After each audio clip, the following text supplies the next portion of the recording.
మధుకర్ గంగాడి గారు మెడ్ plus CO మనతో లైవ్లో ఉన్నారు. మధుకర్ గారు చూశారు, నిన్న కేంద్ర ప్రభుత్వం 2 వారాలు ఎక్స్టెండ్ చేస్తూ లాక్డౌన్ని చాలా విషయాల్లో సడలింపించింది. ఇప్పటి నిజానికి దేశ ఆర్థిక వ్యవస్థ పూర్తిగా స్తంభించిపోయింది. మనం చూసాం, ఎక్కడ ఒక చిన్న ప్రోడక్ట్ కూడా కొత్తగా తయారు చేయలేని పరిస్థితి. ఉన్న వాటిని అక్కడిక్కడ అత్యవసర నిత్యావసర వస్తువుల్ని సప్లై జరిగింది. ఇప్పుడు ఈ సడలింపులతో ఎంఎస్ఎంఈ సెక్టర్ కావచ్చు, లేకపోతే ఇతర చిన్న చిన్న కార్ఖానాలు కావచ్చు, ఇవన్నీ కూడా స్టార్ట్ అవుతున్నాయి. సో ఇది ఎంతవరకు సామాన్య ప్రజల జీవనగతిని పెంచుతుంది ఒకటి, రెండోది దేశ ఆర్థిక వ్యవస్థకి కొద్దిగానే జీవం పోస్తుందా మధుకర్ గారు? డెఫినెట్లీ ఇప్పుడు ఉన్న సిట్యుయేషన్ కంటే అయితే బెటరే, కానీ కాకపోతే ఇప్పుడు మనం తిన్న దెబ్బకు ఇది చాలా చిన్న ఐ వుడ్ సే మలం అనొచ్చు, రైట్? ఎందుకంటే దగ్గర దగ్గర 40 days నుంచి ఏమీ పని లేదు ఎక్కడ. 40 days every day $8 billion almost మనం కోల్పోయిన తర్వాత ఈ we are literally talking about what, ఏ సిటీస్ లో అన్ని సిటీస్ అన్ని రెడ్ జోన్స్ ఉన్నాయి, చిన్న చిన్న టౌన్స్ మాత్రం విలేజెస్ మాత్రమే ఉంది. ఇక్కడ ఎంత యాక్టివిటీ ఉన్నా ఏం యాక్టివిటీ అవుతుంది? మనం it's going to be very very very small relief to the people అని నా బిలీఫ్. ఐ థింక్ మనము there are better ways of handling this, we can do much better than what we have. It's a good first step. మనం great thing ఏంటంటే we have control the infection to a large extent, so that's really good.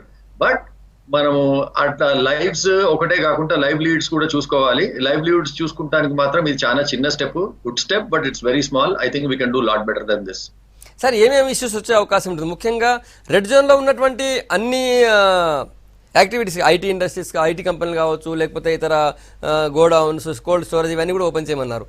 Municipal ఏరియాలో ఉన్నటువంటి అంటే green జోన్లో కానీ municipal బయట ఉన్నటువంటి అన్ని ఇండస్ట్రీస్ని కూడా స్టార్ట్ చేయమన్నారు. ఎంఎస్ఎంఈ సెక్టర్లో ఉన్నాయి. సో ఇక్కడ ఎక్కడైనా ఏమేమి ఇష్యూస్ వచ్చే అవకాశం ఉంటుంది ఇప్పుడు సడన్ గా ఓపెన్ చేస్తే 45 రోజుల తర్వాత? సడన్ గా ఓపెన్ చేస్తే ఒకటే ఒక ప్రాబ్లం. ఇప్పుడు మనం మామూలుగా వరల్డ్ వైడ్ కూడా ఏ కంట్రీలో కూడా టెస్టింగ్ కిట్స్ సరిపడా లేనందువలన ఫుల్లీ టెస్ట్ చేయలేకపోయినాం అన్ని మెటీరియల్, అందరి పేషెంట్స్ ను టెస్ట్ చేయనందుకు మనకు యాక్చువల్ ట్రూ ప్రివలెన్స్ తెలియదు డిజీజ్ ది. ఇప్పుడు వరల్డ్ వైడ్ వచ్చిన ఇన్ఫర్మేషన్ ద్వారా తెలిసేది ఏంటంటే ఎంతమంది అయితే మామూలుగా సిమ్టమాటిక్ ఉన్నారో దానికి 25 to 40 times దానిక ఎక్కువ ఉన్నారని ఎక్స్పెక్ట్ చేస్తున్నారు asymptomatic people who are there in general public. ఇది న్యూయార్క్ లో, కాలిఫోర్నియాలో, ఇంకా వేరే వేరే కంట్రీస్ లో, జర్మనీలో కూడా చేస్తున్నారు టెస్ట్లు. సో అక్కడ ఆల్రెడీ లార్జ్ లెవెల్ టెస్టింగ్ అయింది. దగ్గర దగ్గర 1,40,000 టెస్ట్ చేసిన కంట్రీస్లలో, 1,20,000 మందిని టెస్ట్ చేసిన కంట్రీలలో కూడా బయట వెళ్ళి మళ్ళీ టెస్ట్ చేస్తే ఇంకా ఎవరు వాళ్ళకు డిజీజే లేదు అని డిజీజ్ ఉంది అని తెలియని వాళ్ళకు డిజీజ్ ఉంది అని చాలా తెలిసింది, రైట్? సో మన కంట్రీలో కూడా అదే ఎక్స్పెక్ట్ చేయొచ్చు. Definitely prevalence may be more than what you expect. Suppose suddenly ఏమీ ఇది లేకుండా రెడ్ జోన్ అయినా గ్రీన్ జోన్ అయినా కానీ జనాలు బయటికి వెళ్ళి ఇన్ఫెక్ట్ అయ్యి వాపస్ వస్తే there is a danger of them infecting other people who are slightly older. So ఇప్పుడు ఈ కరోనాది మనకు తెలిసింది ఏంటంటే ఈ లాస్ట్ 3 months లో తెలిసిన ముఖ్య విషయం ఏమంటే దగ్గర దగ్గర ఇప్పటికీ 30 లక్షల మందికి ఇన్ఫెక్ట్ అయ్యారు, ఆల్మోస్ట్ 2 లక్షల పైన మంది చనిపోయారు. దీంట్లో తెలిసింది ఏంటంటే ఈ డిజీజ్ అందరికీ ఒకటే లెవెల్ గా ఒకటే తీరుగా ఎఫెక్ట్ చేయదు. 65 to 70 years పైన ఉన్న వాళ్ళు కొన్ని ప్లేస్లలో 15 to 20% దానిక ఈ డిజీజ్ సర్వైవ్ కావట్లేదు, అంటే చనిపోతున్నారు. అదే బిలో 45 ఏజ్ ఉన్న వాళ్ళు చాలా మంది it is less than 0.005% mortality rate. అంటే ఏంది, తక్కువ ఏజ్ ఉన్న వాళ్ళు వాళ్ళకు డిజీజ్ చాలా ఈజీగా they are able to overcome. So ఎంతో మంది డిజీజ్ వచ్చిందని కూడా తెలియకుండా కూడా ఓవర్కమ్ చేస్తున్నారు. సో అటువంటి వాళ్ళు కొంతమంది క్యారియర్స్ కూడా ఉంటారు కదా. సో అదే వీళ్ళు బయటికి వెళ్ళి వేరే వాళ్ళకి కనుక ఇన్ఫెక్ట్ చేసినప్పుడు ఆ క్యాండిడేట్స్ వెళ్ళి వాళ్ళ ఇంటికి వెళ్ళి వాళ్ళ పేరెంట్స్, గ్రాండ్ పేరెంట్స్ ఇన్ఫెక్ట్ చేస్తే ప్రాబ్లం. సో మెయిన్లీ ఇక్కడ చూడాల్సింది ఏంటంటే we need to make sure that enough information is there. ఈ సీనియర్ సిటిజన్స్ ఇంకా ఎవరైతే ఆల్రెడీ ఏదైనా డయాబెటీస్ కానీ, హైపర్ టెన్షన్ కానీ, రెస్పిరేటరీ డిజీజ్ తోటి ఏదైనా ఉన్నారో, ఎవరికైతే ప్రీడిస్పోజింగ్ కండిషన్స్ ఉన్నాయో వీళ్ళిద్దరు చాలా కేర్ఫుల్ గా ఉండాలి, ఈ జాగ్రత్త పడాలనేది ఫస్ట్ తెలియాలి. తెలిసిన తర్వాత దెన్ మిగతా వాళ్ళందరూ వెళ్ళి ఎక్కడైనా పనిచేసినా పెద్ద ప్రాబ్లం ఏం లేదు. తెలియని పక్షాన తెలియని సిచ్యువేషన్ లో there's every possibility these guys will go and infect the other people. That's the main problem. Sir ఇప్పుడు స్టార్ట్ చేసినటువంటి ఎంఎస్ఎంఈ సెక్టర్ ఇండస్ట్రీస్ కావచ్చు, లేకపోతే వేరే ఆఫీసెస్ కావచ్చు, లేకపోతే ఇంకేదైనా గోడౌన్స్ అట్లాంటి ఏరియాలో అవి స్టార్ట్ చేస్తే ఈ కోవిడ్-19 గైడ్లైన్స్ ఏవైతే hand sanitizer, hand wash, social distance ఇవన్నీ పాటిస్తే సరిపోతుంటారా? ఒకవేళ అందరూ వచ్చిన వాళ్ళలో అసిమ్టమాటిక్ చాలామంది ఉన్నారంటున్నారు కాబట్టి, ఉండే అవకాశం ఉంది కాబట్టి ఈ గైడ్లైన్స్ ఎంతవరకు కాపాడగలుగుతాయి? డెఫినెట్లీ ఇప్పుడు మాస్క్ వేసుకుంటే that's a huge protection.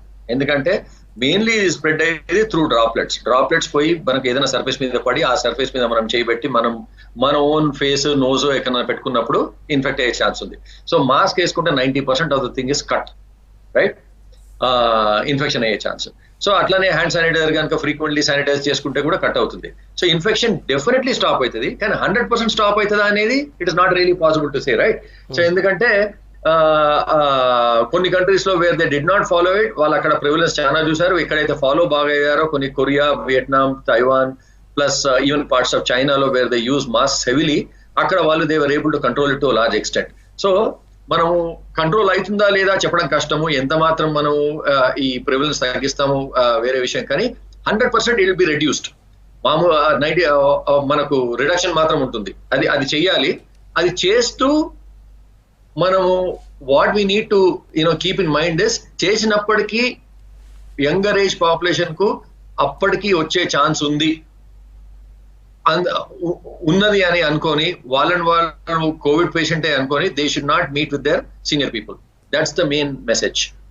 Okay sir, ఇప్పుడు ఉన్నటువంటి రిలాక్సేషన్స్ ఈ సప్లై చైన్ మేనేజ్మెంట్కి ఎక్కడ ఇబ్బంది కాకుండా సరిపోయే విధంగా ఉన్నాయా, డిస్టర్బెన్స్ కాకుండా ఈ రిలాక్సేషన్స్? ఈ రిలాక్సేషన్స్ పెద్ద రిలాక్సేషన్ అని ఎట్లా అంటామండి, ఎందుకంటే మెయిన్ సిటీస్ చాలా మటుకు రెడ్ జోన్స్ లో ఉన్నాయి, right. Inter district, inter state travel లేదు. ఇప్పుడు మా ఎంప్లాయీస్ ఉన్నారు, మా లాంటి వాళ్ళు ఎన్నో కంపెనీస్, ఇప్పుడు మా దగ్గర 10,000 ఎంప్లాయీస్ ఉంటే దగ్గర 40 to 45% మంది వాళ్ళ ఊర్లలోకి వెళ్ళిపోయారు. వాళ్ళు they all can't travel from that place to Hyderabad. So వాళ్ళు వచ్చే వరకు అయితే మాకు ఎట్లా మా ఆపరేషన్ జరగవు కదా. సో మూవ్మెంట్ జనాలది లేనప్పుడు స్కిల్డ్ పీపుల్, అన్స్కిల్డ్ పీపుల్ ఎవరైనా కానీ ఆ జాబ్ కు స్పెషలైజ్ పీపుల్ వాళ్ళు రాలేకుంటే ఆ జాబ్ ఎట్లా నడవదు. సో ఇది మా రీటైల్ రంగంలో. అదే మీరు మ్యానుఫ్యాక్చరింగ్ లో ఇంకా స్కిల్డ్ పీపుల్ కావాల్సి వస్తుంది. సో వాళ్ళు కనుక వాళ్ళ ఊర్లలోకి వెళ్ళిపోతే వాళ్ళు వచ్చే వరకు అయితే ఏం చేయలేం కదా. So what does it really mean actually? మీరు మీ ఇంట్లోనే ఉండండి అంటే, ఇప్పుడు నేను మా ఊరికి పోతా, మా ఊర్లో ఉందా ఫ్యాక్టరీ, నేను వచ్చి హైదరాబాద్ లో పని చేయాలి. So if your not opening up Hyderabad, Bengaluru, Chennai and Calcutta and all big cities, really in what way is it affecting anyone? నేను అంటే సరే మా ఊర్లో వెళ్ళి నేను మా కిరాణా షాప్ లో కొనుక్కోవచ్చు అంటున్నారు, డబ్బులు ఉండాలి కదా కొనుక్కుంటానికి. సో కరెక్ట్ చేయాల్సింది ఏంటంటే, ఇప్పుడు mainly while central government has done a fantastic job. అంటే ఇంతవరకు మనము వరల్డ్ లో ఏ దేశం చేయలేని చేశాము. ఇది అసలు కర్వ్ కంప్లీట్లీ ఫ్లాట్ అయింది. కానీ ఇప్పుడు ఎకనామిక్ ది కూడా చూసుకోకుంటే వేరే విధాలలో మనం దెబ్బతినే ఛాన్స్ చాలా ఉంది. జీడిపి ఆల్రెడీ చాలా దెబ్బతింది. 40 days is not a small amount మనలాంటి పూర్ నేషన్ కు. ఇప్పుడు మళ్ళీ ఇంకా 15 days ఇట్లా ర్యాండమ్ ఇంక్రీజ్ చేసుకుంటా పోతే not going to recover at all. This is not fully open అయినందుకు మాత్రం నేను అనను అసలు. ఎందుకంటే ఏదో జస్ట్ చిన్న షాప్లు ఓపెన్ చేసుకోమంటున్నారు. సో వాళ్ళకు ప్రొడక్ట్స్ రావాలి కదా, వాళ్ళ కస్టమర్స్ రావాలి కదా, కస్టమర్స్ కి ఈజీగా మూవ్ కావాలి కదా. సో అవన్నీ లేనప్పుడు ఊరికే ఓపెన్ చేసుకుంటే పెద్ద వచ్చేది ఏముంది అక్కడ. సో మెయిన్ థింగ్ కంట్రోల్ అయింది, బాగా కంట్రోల్ అయింది ఇప్పటికీ. సో ఇప్పుడు నేను సజెస్ట్ చేసేది ఏంటంటే, మనకు ఈ డిసీజ్ గురించి 2 విషయాలు బాగా తెలుసు. బిలో 45 వాళ్ళకు very very very less chances of actually getting any disease or disease big progressing to a dangerous situation. 1,00,000కు 5 మంది లోపలనే సఫర్ అవుతారు వాళ్ళకి కనుక ప్రీ డిస్పోజింగ్ కండిషన్ లేకుంటే, 45 లోపల ఉన్న వాళ్ళు. అదే 65 ఉన్న వాళ్ళు వాళ్ళకు చాలా సివియర్ అండ్ డేంజరస్ డిసీజ్ ఇది. 15 to 20% దాకా అది అయ్యే ఛాన్స్ ఉంది. సో అటువంటిప్పుడు ఆ 2 సిచ్యువేషన్స్ వల్ల మనం కొంచెం ఆ నాలెడ్జ్ తీసుకొని 65 వాళ్ళని మొత్తం కంప్లీట్లీ ఐసోలేట్ చేసుకుంటూ 45 వాళ్ళ మందికి మొత్తం ఓపెన్ చేస్తే ఎకానమీ, రెడ్ అయింది, గ్రీన్ అయింది, అన్ని జోన్స్ ఓపెన్ చేస్తే తప్పేముంది. అంటే everyone basically move out there. ఎందుకంటే మనకు ఆల్రెడీ ఎట్లా ఏసిమ్టమాటిక్ క్యారియర్స్ ఉంటారని తెలుసు. Let them get the disease, let them they get cured on their own. So అది మరీ రాడికల్ థాట్ అనుకుంటే అట్లీస్ట్ దానికి ఒక స్టెప్ ముందు జరిగి వీ నీడ్ టు చెక్. ఏదో ఒక ఏరియా తీసుకొని మొత్తం ఎంతమంది ఉన్నారు డిసీజ్, మనం అనుకున్నట్టు రియలీ 0.001% లేకపోతే ఎక్కువ ఉన్నారా. So if they are more than that, then we need to figure out a different solution for that, right. కానీ రియలీ డిజీజ్ అసలు మన మన మన టెంపరేచర్ కైనా కానీ మన ఓవరాల్ బాడీ ఇమ్యూనిటీ కైనా కానీ మన వాట్ ఎవర్ రీజన్ కు మనం అనుకున్నట్టు 30,000 మంది ఉన్నారు అనుకోండి, and they are not really spreading much, then మళ్ళీ ఎకానమీ మూసుకోవడంలో పెద్ద మీనింగ్ ఏముంది అప్పుడు? అవును, right, either it is doing that or not doing this, right, but we need to test. అది ఏదో వేరే కంట్రీలలో పెద్దగా పాకింది అది ఎంత అయింది అని భయపడుకుంటాం మనం అసలు మూవే చేయకుంటే there are other dangers for our country. Correct sir. మీరు అన్నట్టు యూత్ అందరినీ అంటే ఎవరైతే డేంజర్ జోన్లో ఉన్నారో అంటే పిల్లలు లేదా పెద్దవాళ్ళు వదిలేసి మిగతా యూత్ అందరినీ పూర్తిగా వదిలేస్తే ఇంకా వేరే ప్రమాదం రాదంటారా మీరు? ఇప్పుడు చూడండి, ఒకటి హైదరాబాద్ పెద్ద 5-6 సిటీస్, పెద్ద సిటీస్లలో చాలా మంది వాళ్ళు న్యూక్లియర్ ఫ్యామిలీస్ లోనే ఉంటున్నారు కదా, right? Husband, wife, children, usually 40-45 లోపల ఇద్దరు చిన్న పిల్లలు ఉంటారు. వాళ్ళు they are not living with their parents. అటువంటి వాళ్ళందరూ స్కూల్ కు పంపించి పిల్లలను మళ్ళీ తర్వాత వీళ్ళు కూడా బయటకు వెళ్ళి పని చేసుకొని ఇంటికి వచ్చే పని అయితే వాళ్ళు వాళ్ళ పేరెంట్స్ కలవనున్నప్పుడు then there is no risk at all. 1, 2, ఎక్కడైతే వాళ్ళు వాళ్ళ పేరెంట్స్ తోటి ఉంటున్నారో maybe if they can afford it వాళ్ళ పేరెంట్స్ ను లేదా వాళ్ళ సీనియర్స్ ను ఒక సపరేట్ రూమ్ లో ఐసోలేట్ చేసి కొన్ని ఒక 1 month 2 months, ఇప్పుడు అందరూ ఒకటే ఇంట్లో ఉండే బదులు అంటే ఐసోలేట్ అయ్యే బదులు కొంతమందిని ఐసోలేట్ చేస్తే తప్పేముంది when you're working out there, okay, right? So ఎక్కడైతే where it is not possible అంటే మనం మన పేరెంట్స్ తోటి ఉంటున్నాము, ఇఫ్ మన ప్లేస్ లేదు వాళ్ళని ఐసోలేట్ చేస్తానికి, maybe there you take a call and don't go to work, that is okay. At least 50-70% of the people will be working out there. ఈ జోనల్ మూవ్మెంట్ అనేది I'm not really sure why the zonal movement really works. ఎందుకంటే Hyderabad red zone అన్నారు, Poona red zone అన్నారు అనుకోండి suppose, సరే, does it mean that ఇప్పుడు ఇంకా 15 days వరకు మీరు లాక్డౌన్ చేస్తారు పూనా, 15 days తర్వాత అయితే తెలుస్తారు కదా, తెలిసినప్పుడు maybe some other people will get slowly. ఇప్పుడు అందరితో టచ్ ఆ రెడ్ జోన్ లో మాత్రం they are all moving around reasonably freely, maybe they are infecting each other. ఏదో టైం తీసిపెట్టినప్పుడు వాళ్ళు వెళ్ళి మళ్ళీ వేరే వాళ్ళకి ఇన్ఫెక్ట్ చేయరనే ఏ నమ్మకం? when there is so much asymptomatic disease out there, right? So అటువంటి ఉన్నప్పుడు let us go with what facts there are. మనం ఏమి సొంతంగా డేటా ఏమి సృష్టించాల్సిన అవసరం లేదు. It's already there. 2 lakh మంది పైన చనిపోయారు, దగ్గర 30 lakh మంది పైన ఇన్ఫెక్ట్ అయ్యారు.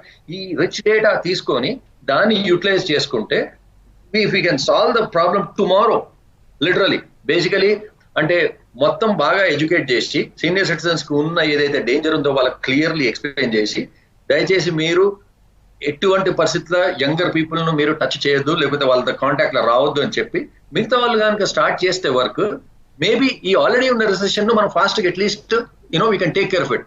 And maybe if we can do it properly we can actually take a step forward. ఎందుకంటే అన్ని కంట్రీలు బంద్ ఉన్నప్పుడు మనం అట్లీస్ట్ కొంతమంది చేసుకుంటే maybe we can get 1 step forward. China already వాళ్ళకు ఎప్పుడో అయిపోయింది వాళ్ళది, they are all now firing on all cylinders. మనం చైనా నుంచి వెళ్ళి బిజినెస్ తెచ్చుకుందాం అనుకున్నాం, ఎట్లా తెచ్చుకుంటాం? వాళ్ళు they are selling to us today. ఇప్పుడు షాపులు ఓపెన్ చేయాలి అంటే అన్ని ఇన్ఫ్రారెడ్ థర్మామీటర్లు అవన్నీ కావాలి. $5 ఇన్ఫ్రారెడ్ థర్మామీటర్ ఇప్పుడు $20 పెట్టి కొనాల్సి వస్తుంది. So we are giving them more money. In fact I don't think we're basically going to destroy China or at least compete with China anytime soon. We are in fact buying more and more at almost 5-6 times the cost. So anyway, to summarize, there are ways to open. We should open as quickly as possible. అంటే ఇప్పుడు ఇచ్చిన ఈ relaxations especially pharmaceuticals and medical equipment సంబంధించినటువంటి manufacturing ఇవి అన్నిటికీ freedom ఇచ్చారు, వాళ్ళందరికీ కూడా రిలాక్సేషన్ ఇచ్చారు. ఇవి సరిపోవంటారా సార్? డిజీజ్ వస్తుంది, డిజీజ్ పోతుందండి. కానీ ఈ లాస్ట్ 40 days లో ఒక్క రెస్టారెంట్, ఒక్క బారు, ఒక్క షాప్ ఓపెన్ కాకుండా, ఒక్క మాల్ ఓపెన్ కాకుండా, ఏ ప్రోడక్ట్ కన్జ్యూమ్ కాకుంటే, ఇవన్నీ చేసే ఫ్యాక్టరీలన్నీ బంద్ అయిన తర్వాత, వాళ్ళందరూ జాబ్లెస్ అయిన తర్వాత మళ్ళీ ఎకానమీ ఎట్లా నడుస్తుంది? ఉట్టి మెడికల్ షాప్లు ఓపెన్ చేసుకొని, ఉట్టి మెడికల్ ఎక్విప్మెంట్ ఓపెన్ చేసుకుంటే మనది overall service based consumption based ఎకానమీయే కదా. No one is consuming anything at all. Consume చేయాలంటే బయటికి రావాలి జనాలు. సో వీళ్ళు కానప్పుడు డెఫినెట్లీ, ఇప్పుడు suppose there is no other alternative, definitely we should not do it, right? But maybe there is a chance. Why not at least see 1 state or 1 district ఎక్కడో ఒకటి open చేస్తే maybe there is something to try. Correct sir. Already కొన్ని దేశాల్లో 60 age పైన ఉన్న వాళ్ళు, 6 ఏళ్ల కింద ఉన్న వాళ్ళని బయట రాకుండా మిగతా వాళ్ళని కూడా బయటకు పంపించేటువంటి ఏర్పాటు కూడా జరుగుతున్నాయని చెప్పి వార్తలు వింటున్నాం మనం. సో మన దగ్గర అది చేస్తే బెటర్ అంటారు మీరు? చేయాలి. యాక్చువల్లీ 6 లోపల ఉన్న వాళ్ళకి ఏం ప్రాబ్లం లేదు. ఈ మొత్తం ప్రపంచంలో 20 లోపల ఉన్న వాళ్ళు అసలు వేరే కండిషన్ లేకుంటే they are almost no deaths at all. Below 6 లోపల ఉండడం అనవసరం నా లెక్క ప్రకారం. వాళ్ళందరూ కూడా స్కూళ్ళకి వెళ్తే బెస్ట్. ఇద్దరు పేరెంట్స్ కూడా దెన్ ఫ్రీ అవుతారు, దెన్ వాళ్ళు కూడా వెళ్ళి వర్క్ చేస్తారు. ఒకటి ఏంటంటే ఏజ్ పెరిగిన వాళ్ళని మాత్రం మనం ప్రొటెక్ట్ చేయాలి. Right. So there is no point in protecting the below 6 or below 10. I don't think there is any need. At least ఇప్పుడున్న డేటా బట్టి చూస్తే there is no evidence to say that below 10 people are at any higher risk or at any risk at all. Okay sir, thank you Madhukar Gangareddy garu. చాలా విషయాలు చెప్పారు, ముఖ్యంగా ఈ ఆర్థిక వ్యవస్థ గాడిన పడాలంటే ఏం చేయాలి అనే విషయం కూడా చెప్పారు. థ్యాంక్ యూ మధుకర్ గారు.